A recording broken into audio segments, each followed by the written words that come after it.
Today is Sunday, November 18th, 2012, at the Yehiel Foundation.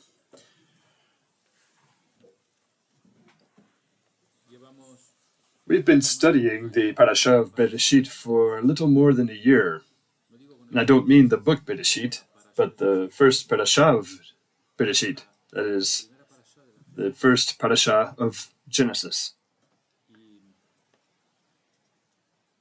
And there are 341 pages of secrets that we have studied, an entire treatise. I began preparing it in September 2011, and now it's November 2012. We've been having class for more than 1 year on the secrets and secrets of the Torah, with many meditations to support us. And so, it's a great honor to conduct a study like this. We will now be beginning the study of the most important parasha of Genesis. So, normally, we would complete the study of so many secrets with a seudah, that is, a dinner, where we will bless all the foods and express our joy. It is a great joy to study this, as is said in the final pages of Bereshit. So we will begin. We're continuing with the Zohar and finishing the parasha of Bereshit.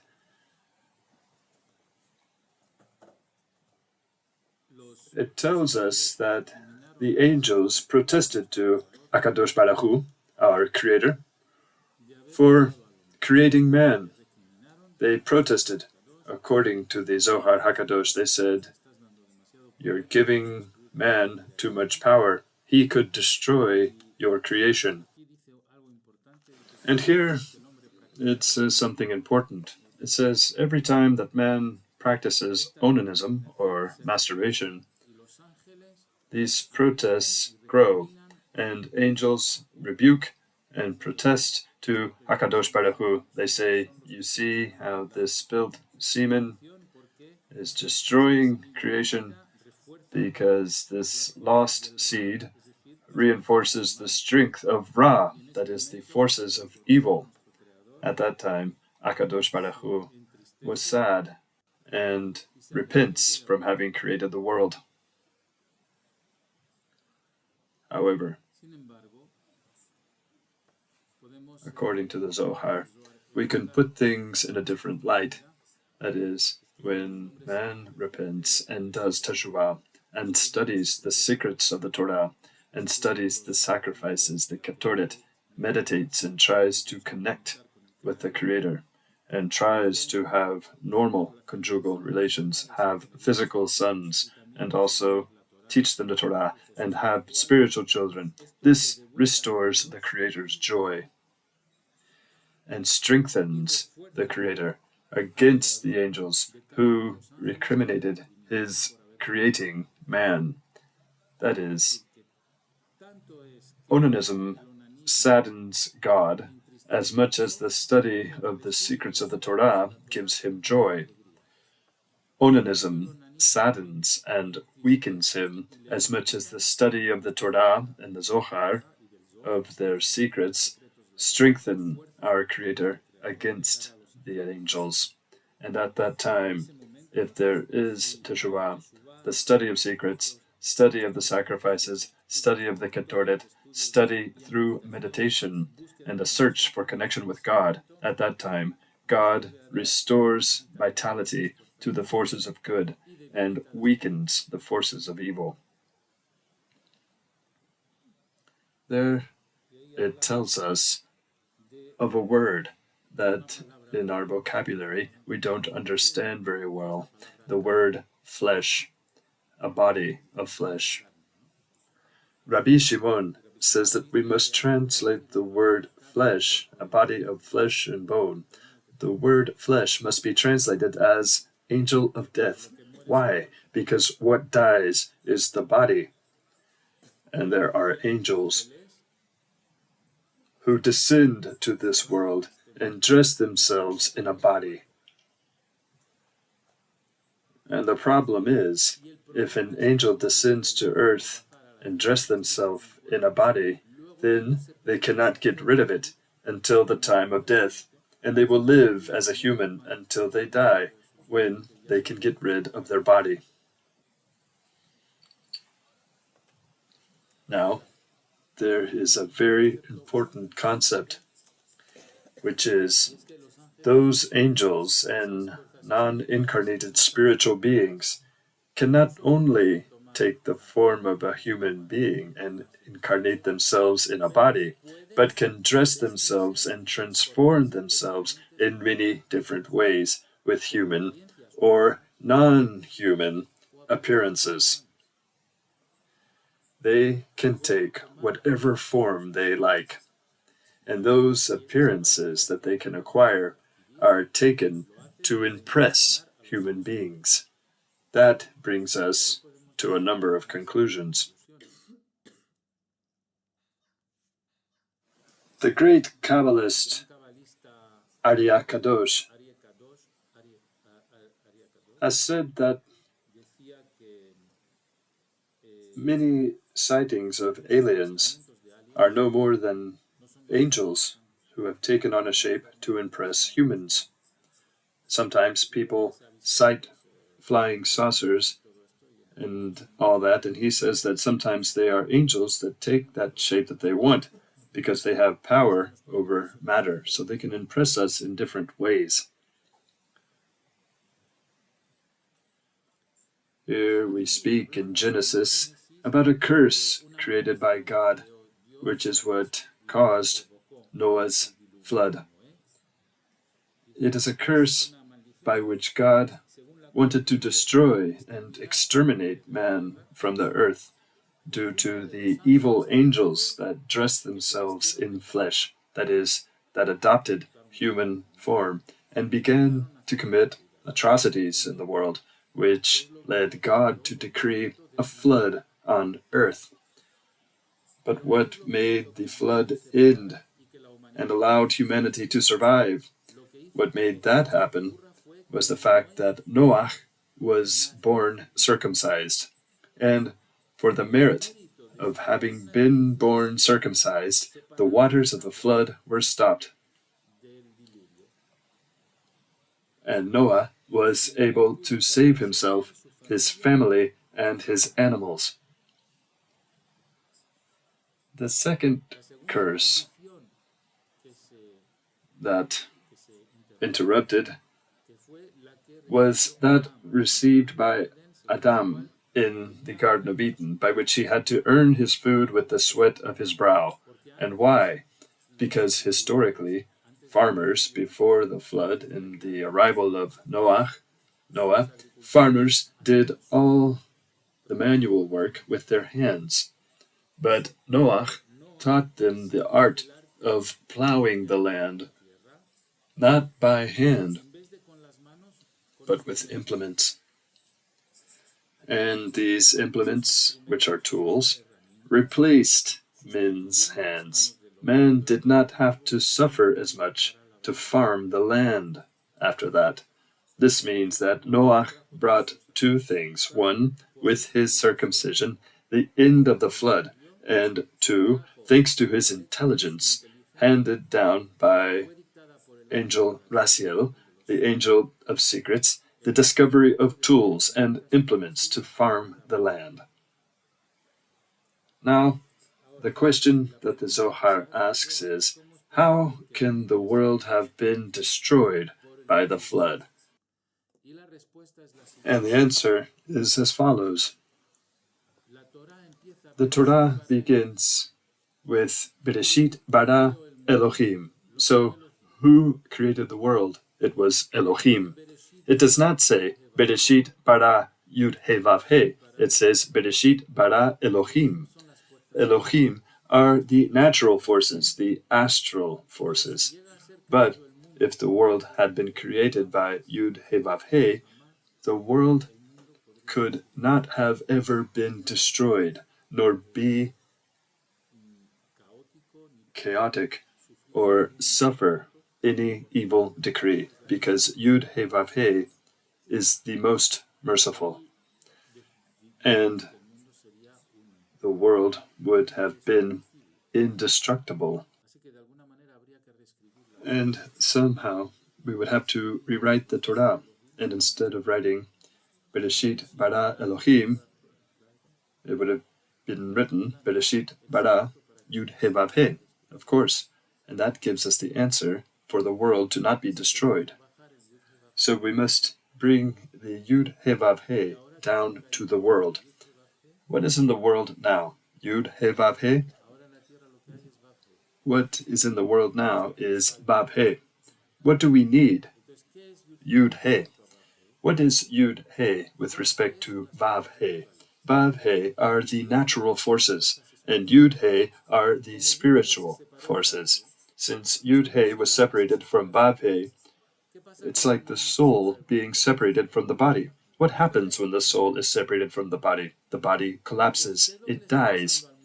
What is happening to the world right now? Yud He is separated from Vav He. What must we do?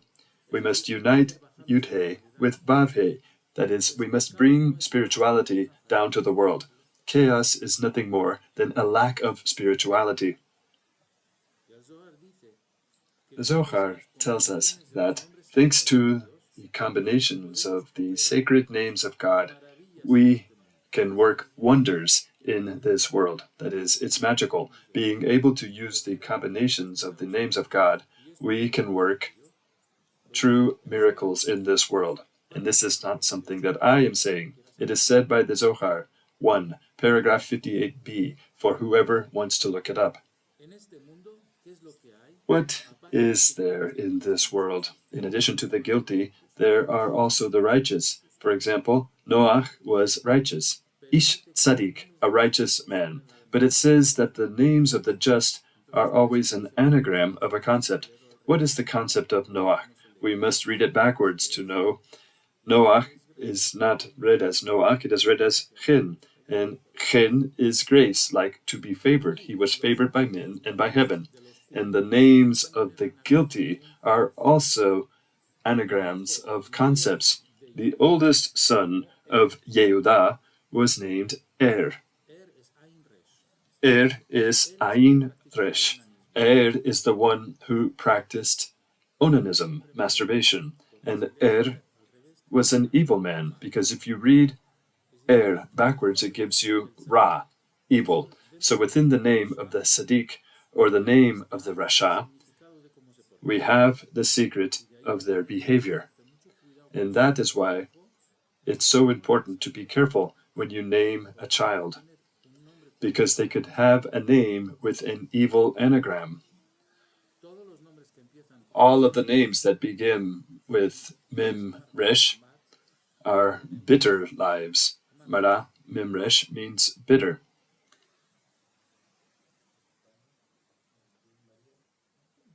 What about Maria in Spain? Of course, Maria is Mar Ya, bitterness of God. What about Miriam? Miriam had a life of great suffering. You have to be very careful. In truth, the Torah is not telling you about things that happened thousands of years ago. It's teaching you about being careful when you name a child. What did Noach do when he saw the perversity of man, who were not actually men, but incarnated angels, who had relations with women they thought were beautiful, and created giants who began to have a life of perversity? What did Noach do? He withdrew and began to live in solitude. When he began to live in solitude, God sent him the angel Raziel, the angel of secrets, who taught him how to serve God. And he realized that to serve God, he would have to offer sacrifices. What does it mean to have to offer sacrifices? It means that in this world, if you don't perform resistance, you're not serving God. That is why all the mitzvot and all the halachot and the laws of Judaism are forms of resistance, which are ways to serve him. Why is resistance a sacrifice? Because God made a sacrifice when he created us. What did he do? He contracted himself to allow us to exist. So he withdrew in us to imitate how he created the world. By withdrawing, we will also have to withdraw and contract. When you see someone with no checks or control in their lives, they have a chaotic life. Sometimes you have to put on the brakes. And here, the Zohar says something else that's very interesting. It says, what did Noah discover with the angel Raziel? He discovered that the world was based on Chokhmah. What is Chokhmah? Meditation. The world cannot exist without meditation. We're talking about Kabbalistic meditation based on combinations of the names of God called Yehudim. And it tells us that when we meditate, we're contracting. Why? Because we're stopping the body. We don't let the body use its five senses, neither sight, nor smell, nor touch, nor taste, nor anything. We are turning our senses inward and using our inner vision, inner hearing, etc. So, what happens when we meditate and contract or make a sacrifice? Then the beings of above and the beings of below can coexist. Without sacrifices, neither the beings of above nor those of below can coexist. Sacrifice does not mean taking a whip and whipping oneself. That is not sacrifice. Sacrifice means saying no to certain foods, saying no to certain vices, saying no to the impulse of the mouth to speak disparagingly of others. That is sacrifice. It also tells us that today there are no more sacrifices in the temple. The temples no longer exist, but the reading of the sacrifices substitutes sacrifices. The reading of the incense, the ketoret, the reading of the sacrifice of Itziak, the Akedah of Itziak, substitute sacrifices. That is what pleases God. Now, if a man decides to take a trip, he must consider his Creator. Some people travel and do not say any prayers before they depart. We have a prayer called Tefillat Aderech. And why do we read the Tefillat Aderech?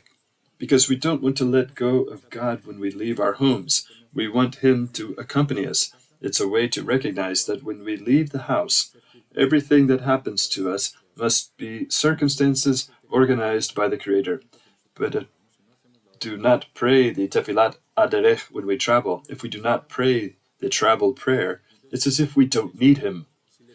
And so we exclude Him. If we exclude Him, the things that happen to us are not events organized by the Creator for things to go well for us. They are events organized by an automatic pilot called Elohim. And what does Elohim do? Elohim puts you in a destructible situation. When Yud He Vav He puts you in a situation, it's indestructible. And there it tells us that we must be aware that everything that happens to us is in the power of Akadosh Baruch Hu, except for one thing. God can control all circumstances of our lives except one. Which one? No, we can decide whether we're going to be Sadiq or Rasha, if we're going to be righteous or evil. God does not come into that. He places us before circumstances for us to decide. Now, I can say that each of us here, before descending to earth, swore an oath before God. We asked Him to descend to the earth. He said, it's better not to go down because you can slide further down instead of ascending. you can descend to a level below where you are in heaven. And so we swear an oath and tell him no. We swear that if we descend to earth, we will be tzaddikim, and we arrive on earth. And then there is a phenomenon of amnesia. We forget the oath and live as we wish. And in the last instance before death, the memory of the oath comes back to us, and we realize we haven't kept our word. And our shame before the Creator is very great. So, if you've lost your memory, I want you to remember that we have all sworn oaths to God before descending to earth to be tzaddikim and not rashim, to be righteous and not wicked. The Zohar continues to tell us that only here on earth can we repair our soul. And we can deserve access to a coming world where we have the possibility to see things that no one has ever seen before. That is, to understand secrets we can't even get close to on earth.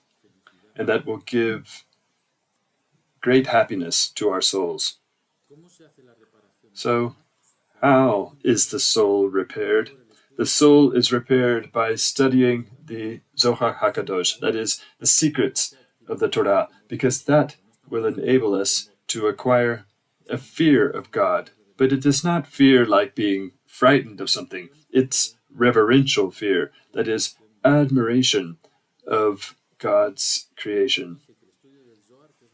And it says that the study of the Zohar will give us true faith, will give us fear of God, and will give us perfection of our souls. If we knew what happened to those who do not study the secrets of the Torah, I will tell you, those who are not friends of the Kabbalah or friends of the Zohar, when this world is over, they will enter a world in which they will live every day in lament. And those lamentations are, they will say, disgraced are we, who never wanted to listen to or open our hearts to the voice of truth while we were still on earth. And every day, all day, this lamentation is repeated by those who did not study the secrets of the Torah.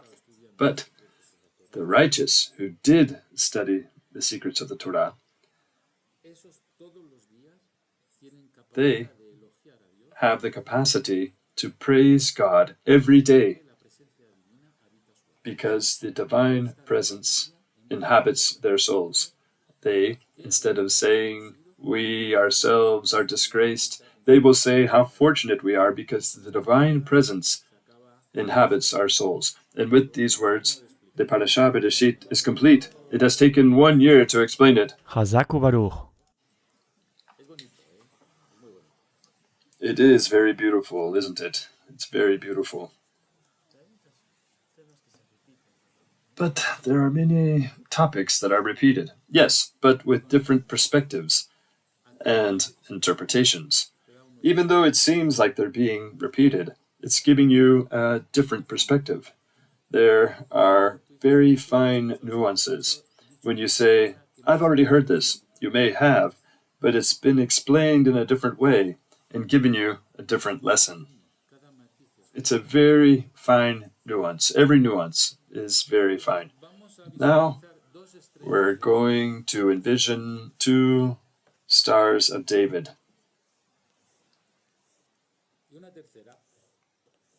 And a third one.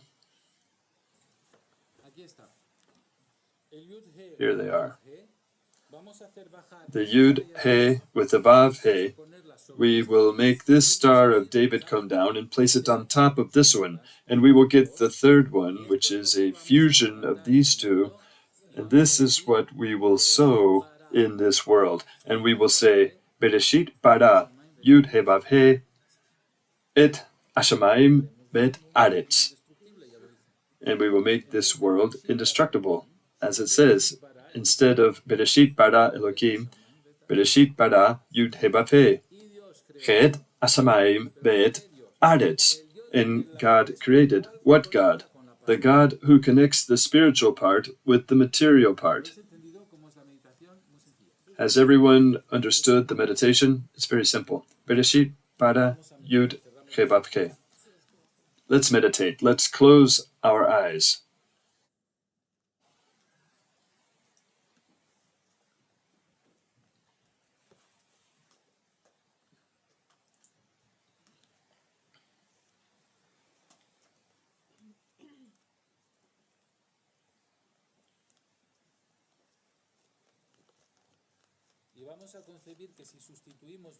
And we'll see how when we replace Elohim with Yud He Vav He, the destructible becomes indestructible.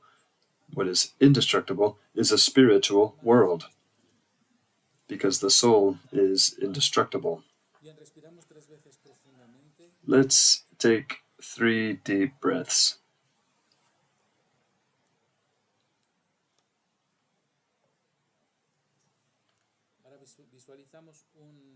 Now we envision the first golden Magin David. The letter Yud appears, we light it. The letter He appears, we light it. The letters appear in white, and we light them as if they were candles. Now we see another Magin David, like this one here on the chalkboard. It is golden. The letter Vav appears, we light it, and the letter He, and we light it.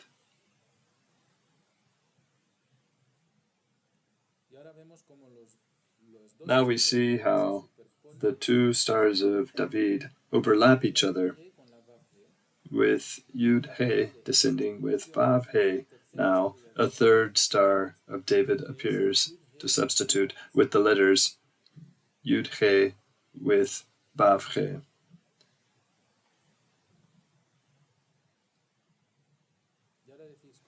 Repeat after me. Bereshit, Bara, Yud He Vav He, Et HaShamayim, Ve'et HaAretz.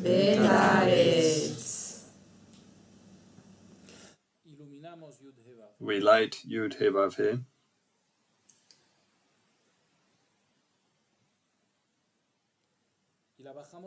And we bring it down to the earth, where, as you remember, Eliyahu Hanavi it was with the ephod.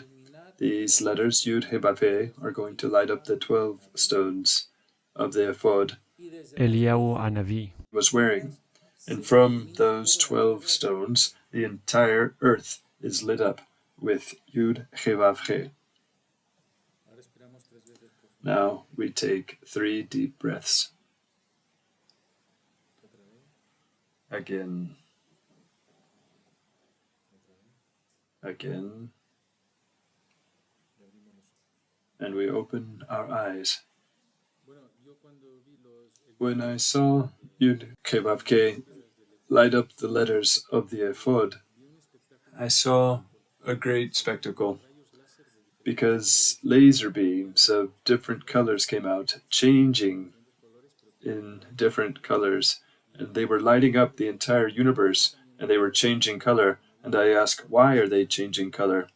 And Eliyahu Hanavi he said it was because they were combining different names, and all the possible names are combining right now. Up to now, the stones were dormant, but with the Yud He Vav He lighting up the stones, like a battery turning on, and all these laser beams and lights lighting up the universe with colors, what are they? They said, that is the soul of the Mashiach, and you can see it live. How beautiful. And with that, we conclude, and I will see you at the next class. Chazak u'Baruch.